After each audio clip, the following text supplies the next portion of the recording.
Shalom adik-adik yang terkasih dalam Tuhan. Selamat pagi, tetap semangat ya. Pada pagi hari ini, mari kita akan belajar bersama-sama tentang kebenaran firman Tuhan bersama Kak Erna.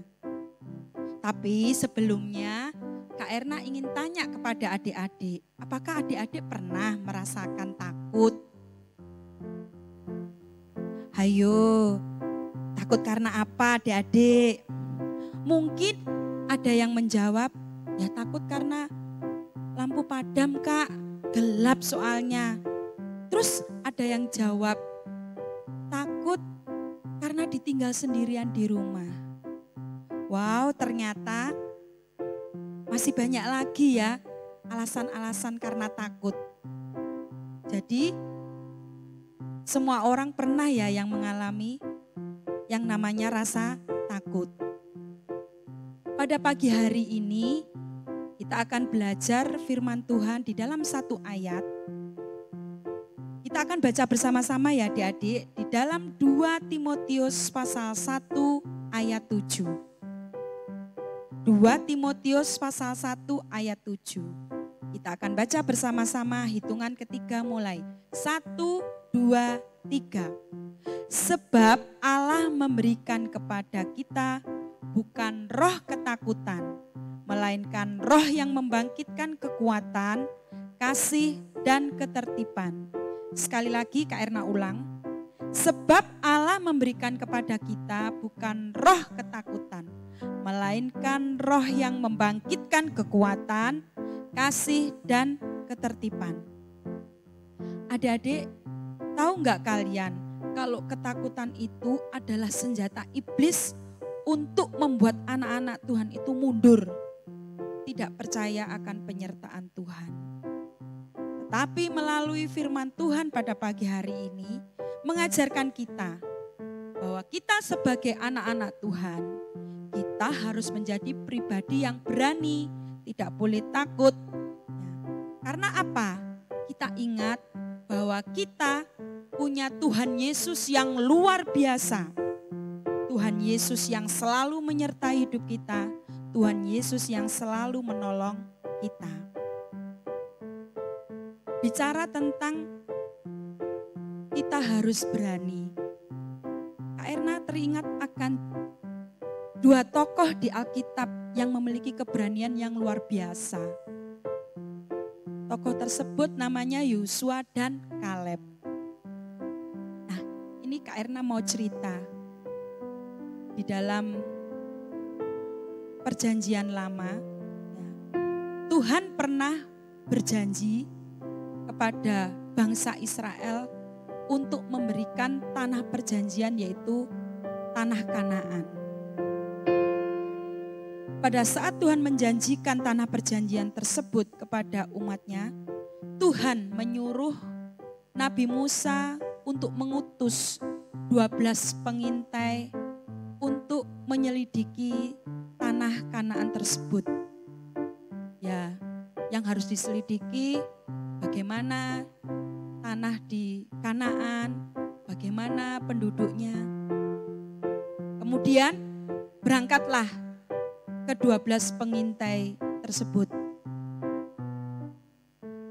Mereka memperhatikan dengan seksama tanah perjanjian yang Tuhan janjikan itu.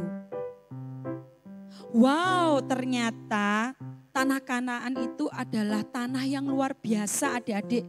Di samping tanahnya luas, ternyata tanah Kanaan itu tanahnya subur sekali. Hasil panennya, hasil perkebunannya bagus-bagus, melimpah susu dan madunya. Wah, pokoknya enak deh. Tetapi ketika mereka memperhatikan tentang penduduk yang hidup di tanah Kanaan, muncul 2 pendapat yang berbeda.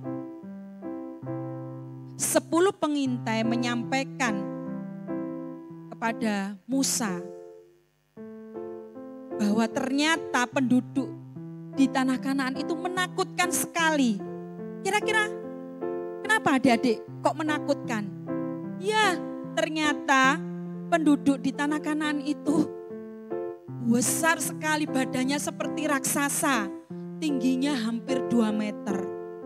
Nah, itu yang membuat 10 orang pengintai ini takut. Tetapi ada 2 pengintai yang memiliki pendapat yang berbeda dengan ke-10 pengintai itu, Yosua dan Kaleb. Mereka melihat meskipun penduduk di tanah Kanaan itu seperti raksasa, badannya gede, ya, tingginya hampir 2 meter, mereka kelihatan kecil-kecil, tapi mereka tidak takut.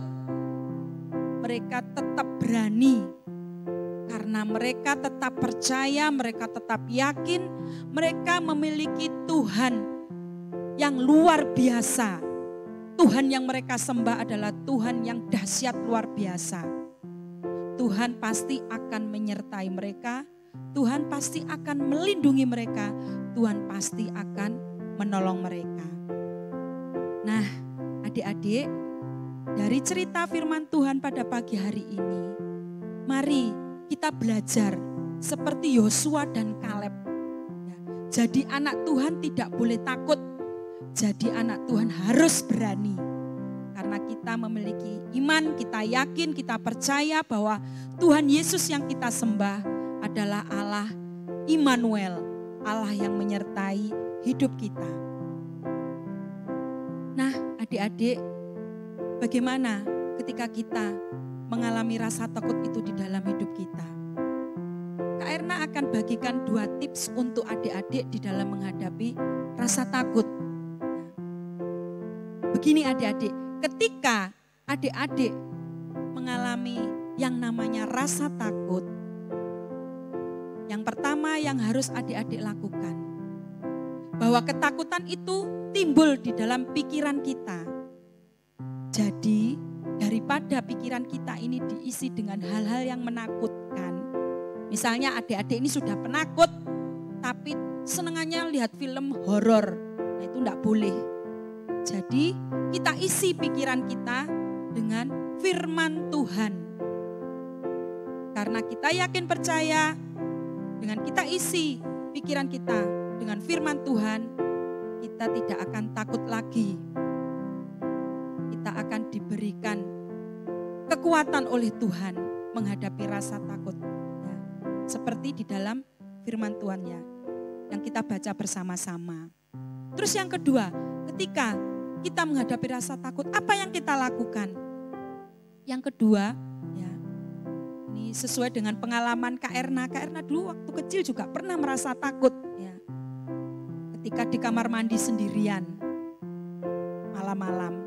Nah, waktu itu Kak Erna yang melakukan, Kak Erna memuji Tuhan. Nah, kita memuji Tuhan, nah dari situ ada koneksi sama Tuhan, ada hubungan sama Tuhan. Jadi Tuhan yang membuat kita menjadi tidak takut. Yang lainnya, ya adik-adik bisa datang kepada Tuhan, berdoa kepada Tuhan, minta pertolongan dari Tuhan. Nah, itu adik-adik firman Tuhan yang pagi hari ini kita pelajari. Kita harus ingat bahwa kita harus menjadi anak-anak yang berani, tidak boleh menjadi anak-anak yang takut. Karena Tuhan Yesus tidak memberikan kita roh ketakutan, tetapi memberikan kita kekuatan, kasih, dan ketertiban. Kita sudah selesai di dalam belajar kebenaran firman Tuhan.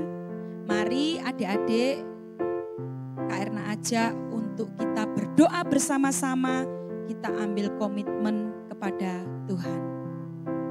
Mari semuanya tutup mata, lipat tangan, kita berdoa kepada Tuhan Yesus. Terima kasih Tuhan Yesus, kami sungguh mengucap syukur pagi hari ini kami sudah diberkati dengan kebenaran firman-Mu yang luar biasa Tuhan. Firman Tuhan mengajarkan kami untuk menjadi pribadi yang berani, tidak menjadi anak-anak yang takut. Karena kami yakin, kami percaya bahwa kami punya Tuhan Yesus yang luar biasa. Tuhan yang Immanuel, Tuhan yang menyertai kita, Tuhan yang menolong kita. Terima kasih Tuhan, terpujilah nama-Mu. Hanya di dalam nama Yesus kami sudah berdoa dan mengucap syukur. Haleluya, amin. Sampai jumpa minggu depan. Tuhan Yesus memberkati adik-adik semuanya. God bless you.